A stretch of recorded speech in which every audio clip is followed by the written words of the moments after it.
Hi guys, welcome back to my channel. My name is Furo and this is Furo TV. Are you living in the UK and you have not yet applied for the NHS?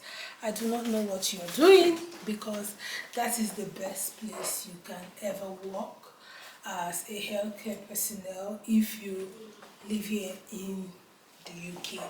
So if you are an immigrant just like me, you came here, you're looking for COS, or you are someone who need a job that is stable, where you get stable hours, applying for the NHS is the best thing you can do for yourself. And if you've been following me, I will always tell you, applying for the NHS if you are a mom is very, very important. And if you've been following me for the longest time, I will say to you, working for the NHS if you are a mom is very, very important because there's no manipulation of your hours, there's no overusing you, everything is done by the books and what have you. So I will use this video to encourage you to please apply for the NHS. If you're looking for COS, if you need a stable job, you need where they will not overuse you. You work according to the time you're contracted to. No one is going to force you to work beyond or under your hours. The NHS is where you want to work. And in this video, I'll be sharing with you 10 questions you'll be asked if you apply for the NHS and go for their interview, if they call you for interview. Okay, I have done this video previously in the past and I just thought I'd do it now to remind you guys. So recently a friend of mine got a job and these are all the questions she was asked and I want to share it with you guys. She was asked these questions because she applied as a HCA. So if you're applying as a nurse or something else, SCR worker, there's a lot of band 3 roles that is not HCA. There's also band 5 roles. So if you're applying as a nurse, this video could help you, okay? So I wrote everything down from this, my friend, and I thought I'll share with you. Number 1 is describe a time when you provided excellent care. So excellent care, you have to know the word excellent and you have to understand what is care. So check your dictionary meaning. So when they ask you questions like this, simple and short, you just explain to them, in my previous role. So it's always very important to refer to something you've done before. In my previous role, there's a patient who was anxious about a particular procedure or who was anxious about getting personal care. I explained the importance of personal care to this patient and how this personal care will impact their health, and they agreed with me and understood with me and they accepted to have their personal care done. So in case you know work as a HCA, maybe you're being hired as a new hire or as an unexperienced and you're a mom, you can use your child. For instance, you can say something like, oh, there was this time my child didn't want to eat the food I provided for her, or you can say, oh, there was this time I had bought vegetables for my children to eat and they did not like the vegetables, they didn't want to eat the vegetables after spending so much time making these vegetables for them. I explained to them the importance of them eating these vegetables and how these vegetables will impact their health and their physical well-being.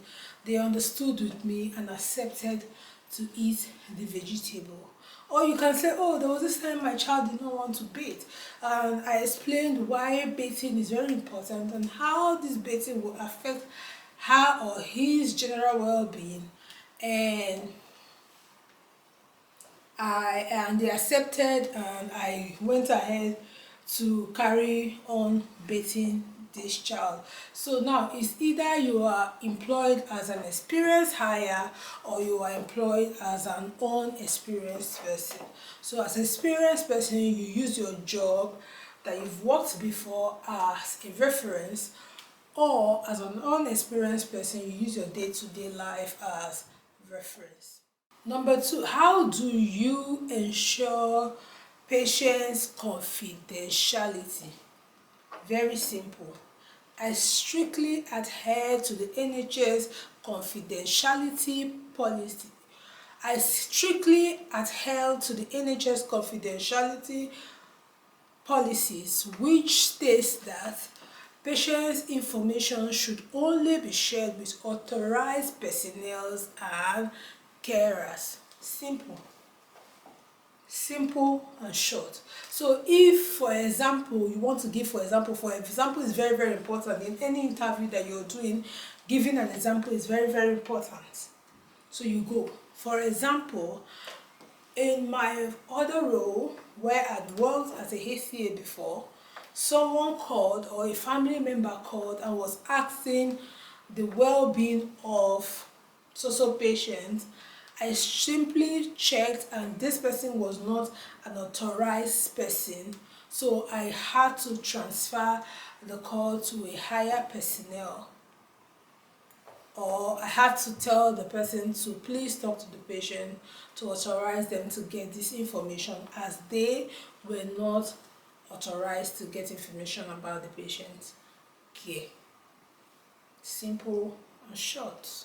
Sweet. They like it sweet, they like it simple, they like it short. So the next one is, how do you handle difficult patient? So if your patient is being difficult, how do you handle it? Simple. You write, I remain patient and empathic when dealing with difficult patient. I try to understand their concern and provide reassurance if necessary. I seek assistance from colleagues, senior colleagues, to ensure the patient receives the best care possible. I try to explain the procedure and the process that are being carried out at the moment to the patient, and the importance of why these procedures should be done on the patient. If they insist or refuse or still insist on not going through this process, I disengage politely and kindly. Very important. They have to always understand or always know that you have their patient at heart. The next one they could ask you is, what experience do you have with personal care task? What experience do you have with personal care tasks? I assist patients with bathing, I assist them with feeding, I assist them with dressing up, I assist them with making their bed. I always approach these tasks with sensitivity and respect, ensuring patients' confidentiality, comfort, and privacy is maintained. So these things are easy. Their questions are really, really easy. Like, you just have to use your sense. So I'm trying to break these questions and explain it in a way that you will understand very well. Okay. The next one is, how do you prioritize your tasks during a busy shift? I prioritize my tasks based on patient needs and urgency. Simple. I prioritize my tasks based on patient need and urgency.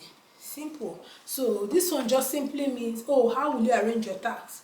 If it's a very, very busy shift, there is shortage of personnel working, how will you arrange your tasks? Simple. I will do the ones that are more important. In case you don't have all this big English, I will do the ones that are very urgent or that need care immediately than the others. So let's say this person is soaking pad and this person is not soaked, and I need to clean the two of them. I will know that the one that is soaked needs urgent attention than the other person that is not soaked. So you prioritize your tasks based on needs and urgency. Next one they could ask is, describe a time when you worked as part of a team. If you are here, maybe you've done your masters, okay, so it means that you would have been a part of a project. You describe how you helped in that team, how, oh, my PowerPoint skills were top notch and I was delegated to do that particular role helped with the PowerPoint, creating this, slides for us to use.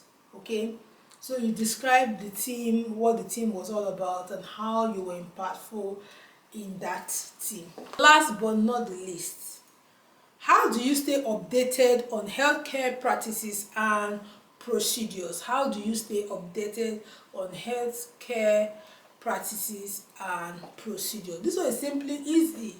It's like, how do you stay updated with the things that are happening in healthcare, the practices, the procedures? Simple. I regularly attend trainings. So if you're working with the NHS, they will train you. Workshop provided by the NHS. I also read healthcare journals and participate in online forum to stay informed about the latest practices and procedures. So I wrote everything down on my notes. I wrote everything down on my app, so that's what I've just shared with you. If you think there are other ones I did not add, please leave them in the comment section. If you need more of the questions, because I have a lot, so I asked this friend of mine to share every of the questions that they would have asked her in the interview, which she wrote down everything for me. Because I don't want this video to be too long, I'm going to stop here. If you need more of this kind of video, let me know. I'll share with you in another video. Take care of yourself. Thank you so much for watching the video. Please share, subscribe, and give this video a thumbs up. Until I see you in another video. Bye bye.